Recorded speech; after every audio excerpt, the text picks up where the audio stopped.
Bismillahirrahmanirrahim. Dear students, Assalamu alaikum. Today we will discuss autonomic pharmacology. Autonomic pharmacology हमारे पास most important chapter है pharmacology में, क्योंकि इससे relevant है जो वेरियस ड्रग एक्ट करते हैं on heart, various drug act करते हैं ऑन जीआईटी, लंग्स पे, जितने भी ऑर्गन्स है जहाँ पे कोलिनर्जिक रिसेप्टर्स है और एड्रेनर्जिक रिसेप्टर्स है, वहाँ पे जो भी ड्रग एक्ट करते हैं वो सब इससे रेलेवेंट होंगे। इन द सेंस कि हमारे पास फॉर एग्ज़ाम्पल एक ड्रग है जीआईटी में कंस्टिपेशन प्रोड्यूस कर रहे हैं और हम कोलिनर्जिक ड्रग्स उसके साथ देते हैं, तो कोलिनर्जिक ड्रग्स जीआईटी मोटिलिटी को इंक्रीज़ करेंगे। ठीक है, तो एक दूसरे के इफ़ेक्ट जो है वो कंप्रोमाइज़ होगा। इसीलिए हमारे पास अगर हमें इसका जो नॉलेज है एटॉमिक फार्माकोलॉजी का वो अगर क्लियर नहीं है, तो अदर ड्रग्स जो है या अदर चैप्टर्स जो हमारे पास सीवीएस हुआ, जीआईटी, जो पल्मोनरी सिस्टम पे जो ड्रग एक्ट करते हैं, तो वहाँ पे हमें कुछ ज़्यादा क्लियर समझ नहीं आएगी, क्योंकि ये एक दूसरे के साथ लिंक्ड है, एक दूसरे के साथ जुड़े हुए हैं। ख़ास तौर पर सीवीएस जो है इसके साथ लिंक्ड है। तो we must have to proper knowledge जो हमारे पास हो ऑटोनॉमिक फार्माकोलॉजी का। ऑटोनॉमिक फार्माकोलॉजी क्या है? ऑटोनॉमिक फार्माकोलॉजी जो हमारे पास अगर हम देख लें तो जो नर्वस सिस्टम है, जो ऑटोनॉमिक नर्वस सिस्टम है, दो पार्ट्स हैं। एक ऑटोनॉमिक है, एक सोमेटिक पार्ट है जो सेंट्रल नर्वस सिस्टम का है। ऑटोनॉमिक पार्ट हमारे पास वो पार्ट है, वो फंक्शंस कंट्रोल करता है जो कि हमारे अपने डिज़ायर पे नहीं होते। हम अपने डिज़ायर पे जो कंट्रोल नहीं कर सकते। फॉर एग्ज़ाम्पल वेरियस ऑर्गन्स को जो हमारे ब्लड फ्लो है, क्या हम ब्लड फ्लो रोक सकते हैं किडनी को? क्या हम ब्लड फ्लो कम कर सकते हैं हमारे जीआईटी को? क्या हम ब्लड फ्लो ज़्यादा कर सकते हैं हमारे जीआईटी को? वगैरह वगैरह। ये हमारे कंट्रोल पे नहीं होते। जो हमारे कंट्रोल पे नहीं होते, फॉर एग्जांपल जीआईटी मोटिलिटी है, क्या मैं अपनी जीआईटी मोटिलिटी इंक्रीज़ कर सकता हूँ? नहीं कर सकता। मैं जीआईटी मोटिलिटी डिक्रीज़ भी नहीं कर सकता विदाउट टेकिंग ड्रग। तो ये हमारे अपने कंट्रोल पे नहीं है। मैं चाहूँ भी कि मेरी जीआईटी मोटिलिटी इंक्रीज़ हो, नहीं होगी। मैं चाहूँ भी कि डिक्रीज़ हो, नहीं होगी। ठीक है, तो ये हमारे पास ऑटोनॉमिक जो सिस्टम है वो कंट्रोल करता है। जो सोमेटिक सिस्टम है, जो सेंट्रल नर्वस सिस्टम पार्ट है, वो हमारे पास हमारे कंट्रोल पे हो सकता है। फॉर एग्ज़ाम्पल अगर हमारा चलना फिरना है, हम एक पाँव पे खड़े हो सकते हैं, हमारे अपने कंट्रोल पे हैं। फॉर एग्ज़ाम्पल अगर मैं सांस को स्टॉप कर दूँ फॉर जस्ट फॉर 10-20 सेकंड्स, मैं स्टॉप कर सकता हूँ, मेरे अपने कंट्रोल पे हैं। तो कुछ पार्ट हमारे अपने कंट्रोल पे होते हैं, कुछ हमारे अपने कंट्रोल पे नहीं होते। जो नहीं होते ऑटोनॉमिक जो पार्ट है, ऑटोनॉमिक नर्वस सिस्टम या तो ऑटोनॉमिक फार्माकोलॉजी की अगर हम बात करें, तो यहाँ पे दो सिस्टम है। यहाँ पे एक पैरासिम्पैथेटिक सिस्टम है, एक सिम्पैथेटिक सिस्टम है। या हम इसको ये भी कह सकते हैं कि पैरासिम्पैथेटिक सिस्टम कोलिनर्जिक सिस्टम है और इसी तरह सिम्पैथेटिक सिस्टम जो है वो एड्रेनर्जिक सिस्टम है। कोलिनर्जिक सिस्टम में एसिटाइल कोलिन रिलीज होगा, एसिटाइल कोलिन का एक्शन होगा। एड्रेनर्जिक सिस्टम में एड्रेनलिन रिलीज होगा, नॉरएपिनेफ्रिन रिलीज होगा, या हमारे पास नॉरएपिनेफ्रिन के एक्शंस आएंगे। पैरासिम्पैथेटिक सिस्टम जिसमें कोलिनर्जिक एक्शन होंगे, cholinergic acetyl choline neurotransmitter release होंगे, कोलिनर्जिक एक्शन प्रोड्यूस होंगे, पैरासिम्पैथेटिक सिस्टम कहलाता है। इसमें अगर हम इसको फर्दर डिवाइड करें तो एक हमारे पास जो ड्रग्स इसको माइमेक करते हो, इंक्रीज करते हो, कोलिनर्जिक सिस्टम को इंक्रीज करते हो, पैरासिम्पैथेटिक सिस्टम को स्टिमुलेट करते हो, उसके एसिटाइलकोलिन के रिलीज को इंक्रीज करते हो, उसको हम कहते हैं पैरासिम्पैथोमाइमेटिक ड्रग। माइमेक, माइमेक करना, इंक्रीज करना, प्रिसिपिटेट करना, पोटेंशिएट करना, माइमेक करना, पैरासिम्पैथोमाइमेटिक कहेंगे। जो ड्रग कोलिनर्जिक एक्टिविटी को इंक्रीज करते हो, एसिटाइलकोलिन के एक्शन ऑन द रिसेप्टर्स, जो मस्क्रेनिक रिसेप्टर्स है यानी कोटिनिक रिसेप्टर्स है, वो अगर स्टिमुलेट करते हो तो वो ड्रग्स हम कहेंगे पैरासिम्पैथोमाइमेटिक में आते हैं।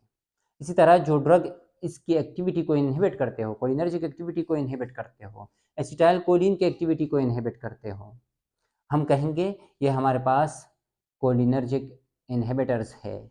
या हम ये कहेंगे पैरासिम्पैथोलिटिक ड्रग है। Lysis mean break down, inhibit करना। जो इस सिस्टम को इनहिबिट करते हो, जो कोलिनर्जिक के इफेक्ट को ऑन देयर रिसेप्टर्स अगर इनहिबिट कर रहे हो, तो we can call it as parasympatholytic drugs. तो हमारे पास दो कैटेगरीज पैरासिम्पैथेटिक सिस्टम में हो गई। दो किस्म के न्यूरोट्रांसमीटर्स हम यहाँ पे डिस्कस करेंगे, एक एड्रेनर्जिक न्यूरोट्रांसमीटर, एक कोलिनर्जिक न्यूरोट्रांसमीटर। पूरी ऑटोनॉमिक फार्माकोलॉजी में मोस्टली हम दो जो न्यूरोट्रांसमीटर्स है उस पर बात होगी। एक कोलिनर्जिक सिस्टम एसिटाइलकोलिन के ऊपर, एक एड्रेनर्जिक सिस्टम जो नॉरएपिनेफ्रिन है, एड्रेनलिन है, उस पर बात होगी।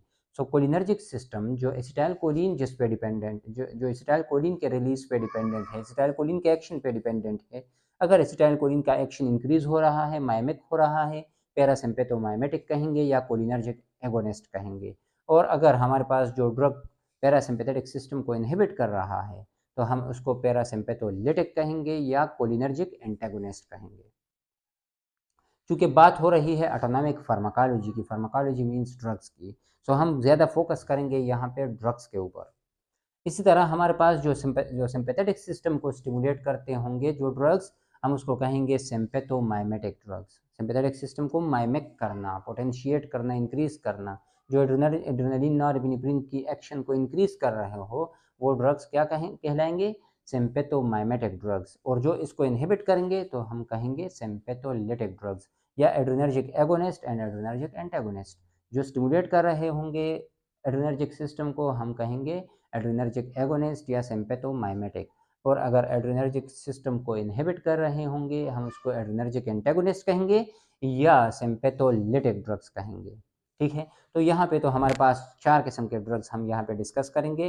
पैरासिम्पैथेटिक सिस्टम को स्टिमुलेट करना, पैरासिम्पैथेटिक सिस्टम को इनहिबिट करना, सिंपैथेटिक सिस्टम को स्टिमुलेट करना और सिंपैथेटिक सिस्टम को इनहिबिट करना।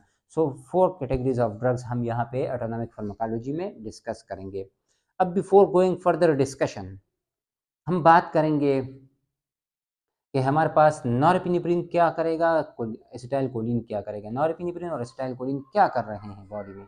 ये दो किस्म के न्यूरोट्रांसमीटर्स हैं। एक कोलिनर्जिक न्यूरोट्रांसमीटर जो एसिटाइलकोलिन की हम बात कर रहे थे, एक एड्रेनर्जिक न्यूरोट्रांसमीटर जो नॉरएपिनेफ्रिन की हम बात कर रहे थे, जो सिंपैथेटिक सिस्टम पे एक्ट करते हैं। ठीक है, नॉर्मली अगर हम देख लें हमारी बॉडी पे दो सिस्टम्स सिमुल्टेनियसली स्टार्ट होते हैं each and every time. Norepinephrine की रिलीज भी होती है और एसिटाइलकोलिन की रिलीज भी होती है। दोनों रिलीज हो रहे हैं बॉडी में, हर टाइम रिलीज हो रहे हैं। मेरी बॉडी में भी रिलीज हो रहे हैं, आपकी बॉडी में भी रिलीज हो रहे हैं। जिस टाइम पे हम अभी नॉर्मल अपने क्लास में बैठे हुए हैं, आप लोग रिलैक्स कंडीशन में हो, कोई टेंशन आपकी बॉडी पे नहीं है, कोई कारोबारी टेंशन नहीं है, फाइनेंशियल प्रॉब्लम्स नहीं है, खाना आपने सही खाया है, कोई भूख वगैरह नहीं है, कोई घरेलू प्रॉब्लम मसाइल नहीं चल रहे, आप रिलैक्स कंडीशन में हो। इस टाइम पे आपका कोलिनर्जिक सिस्टम जो है ये ए लिटिल बिट डोमिनेंट है, एड्रेनर्जिक से ए लिटिल बिट डोमिनेंट है। एड्रेनर्जिक नॉरएपिनेफ्रिन सिस्टम ये कम रिलीज हो रहा है और एसिटाइलकोलिन ज़्यादा रिलीज हो रहा है, ए लिटिल बिट ज़्यादा है, क्योंकि आप नॉर्मल सब रिलैक्स कंडीशन में बैठे हुए हो। सडनली अल्लाह ना करे अभी ज़िलज़िला स्टार्ट हो जाए, अल्लाह ना करे ज़िलज़िला स्टार्ट हो गया, abruptly we can rush out of the room. हम कमरे से भागेंगे, किस वजह से? स्ट्रेस डेवलप हो गया हमारी बॉडी पे। जो ये स्ट्रेस डेवलप होगी नॉरएपिनेफ्रिन एबंडेंटली रिलीज हो जाएंगे, ज़्यादा से ज़्यादा रिलीज हो जाएंगे। नॉरएपिनेफ्रिन जब ज़्यादा होंगे तो नॉरएपिनेफ्रिन का लेवल बढ़ जाएगा और कोलिनर्जिक एक्टिविटी डिक्रीज हो जाएगी। अब जो जो बॉडी पे एक्शंस एसिटाइलकोलिन के थे वो रिवर्स हो जाएंगे मोस्टली कंप्लीटली 100% नहीं, मोस्टली, और नॉरएपिनेफ्रिन के एक्शंस बॉडी के ऊपर आ जाएंगे।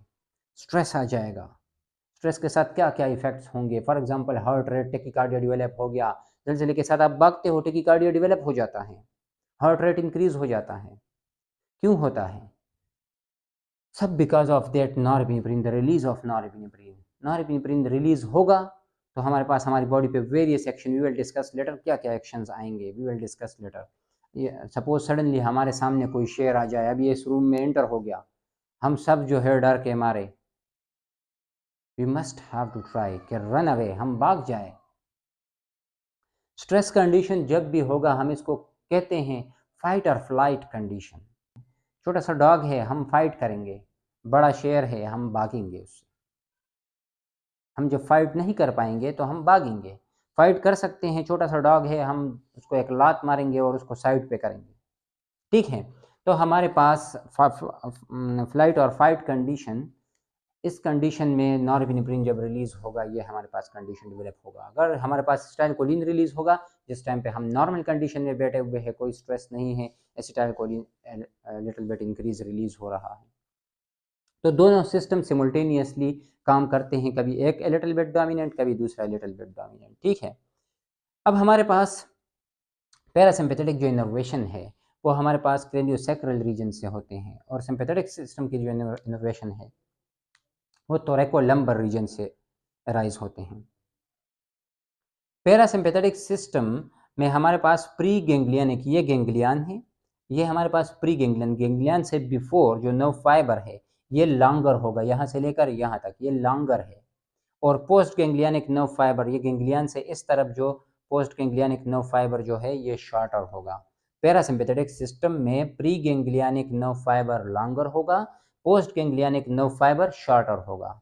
इसी तरह सिंपैथेटिक सिस्टम में pre ganglionic nerve fibre shorter होगा और post ganglionic nerve fibre longer होगा। ये मैंने जो हमारे पास सेकंड लाइन है ये फाइबर शो कर रहा है कि ये सिंपैथेटिक सिस्टम से है।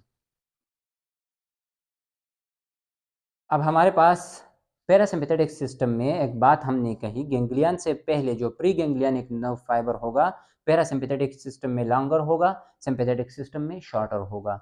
इसी तरह जो आफ्टर गैंग्लियन है post ganglionic nerve fibre in parasympathetic system shorter होगा और इन सिंपैथेटिक सिस्टम लॉन्गर होगा। अब यहाँ पे गैंग्लियन की स्टिमुलेशन के लिए पैरासिम्पैथेटिक सिस्टम पे, यहाँ पे मैं पैरा लिख देता हूँ और यहाँ पे मैं सिंपैथेटिक लिख देता हूँ। तो पैरा सिस्टम पे parasympathetic pre ganglionic nerve terminal पे एसिटाइलकोलिन ने रिलीज होना है। पैरासिम्पैथेटिक सिस्टम में प्री गैंग्लियनिक नर्व टर्मिनल पे हमारे पास एसिटाइलकोलिन ने रिलीज होना है, ये गैंग्लियन को स्टिमुलेट करेगा। गैंग्लियन जब स्टिमुलेट होगा तो एसिटाइलकोलिन हमारे पास पोस्ट गैंग्लियनिक नर्व फाइबर से रिलीज हो जाएंगे, सिंथेसिस उसकी यहाँ पे होगी और इससे रिलीज होंगे। तो अब प्री गैंग्लियनिक नर्व टर्मिनल पे भी एसिटाइलकोलिन पैरासिम्पैथेटिक सिस्टम में रिलीज होता है और पोस्ट गैंग्लियनिक नर्व टर्मिनल पे भी एसिटाइलकोलिन रिलीज होता है। इसी तरह हमारे पास जो सिंपैथेटिक सिस्टम होगा इसमें प्री गैंग्लियनिक नर्व फाइबर पे एसिटाइलकोलिन ने रिलीज होना है, जिस तरह ये गैंग्लियन को स्टिमुलेट करेगा, और पोस्ट गैंग्लियनिक नर्व टर्मिनल पे फिर मोस्टली नॉरएपिनेफ्रिन ने रिलीज होना है। दो के फ्यू हमारे पास एसिटाइलकोलिन ने भी रिलीज होना है, जो कि स्वेट ग्लैंड्स पे या हमारे पास जो ब्लड वेसल्स पे वेरियस पे एक्ट करते हैं, लेकिन हमारे पास मोस्टली नॉरएपिनेफ्रिन ने रिलीज होना है। प्री गैंग्लियनिक नर्व टर्मिनल पे एसिटाइलकोलिन ने बोथ सिस्टम में रिलीज होना है, जो गैंग्लियन को स्टिमुलेट करेगा, और पोस्ट गैंग्लियनिक नर्व टर्मिनल पे पैरासिम्पैथेटिक सिस्टम में एसिटाइलकोलिन ने रिलीज होना है और सिंपैथेटिक सिस्टम में नॉरएपिनेफ्रिन ने रिलीज होना है। इसके बाद हम डिस्कस करेंगे नेक्स्ट लेक्चर में कि हमारे पास जो acetylcholine post ganglionic nerve terminal पे रिलीज हो गया या नॉरएपिनेफ्रिन रिलीज हो गया, ये वेरियस ऑर्गन्स पे, फॉर एग्जांपल जेटी पे इसके क्या इफेक्ट होंगे, आइस पे क्या इफेक्ट होंगे, वेरियस अदर ऑर्गन्स पे, हार्ट पे क्या इफेक्ट होंगे, वगैरह वगैरह। जहाँ जहाँ पे एसिटाइलकोलिन के रिसेप्टर्स होंगे, जहाँ जहाँ पे नॉरएपिनेफ्रिन के रिसेप्टर्स होंगे, वहाँ पे इसके एक्शंस क्या आएंगे। लेकिन before action we will discuss how these neurotransmitter is synthesised in the nerve terminal. यहाँ नर्व टर्मिनल में एसिटाइलकोलिन कैसे इसकी सिंथेसिस होती है, कैसे रिलीज होगी और क्या क्या इफेक्ट्स आएंगे, किस तरह इफेक्ट्स आएंगे। इसी तरह नॉरएपिनेफ्रिन की नर्व टर्मिनल पे सिंथेसिस कैसे हो रही है, किस तरह ये रिलीज होंगे और क्या क्या इसके एक्शंस वेरियस ऑर्गन्स पे आएंगे। We will discuss these in next lecture इंशाल्लाह। Any question regards this introductory lecture about autonomic pharmacology, you may ask in the comment section. Okay, Allah Hafiz.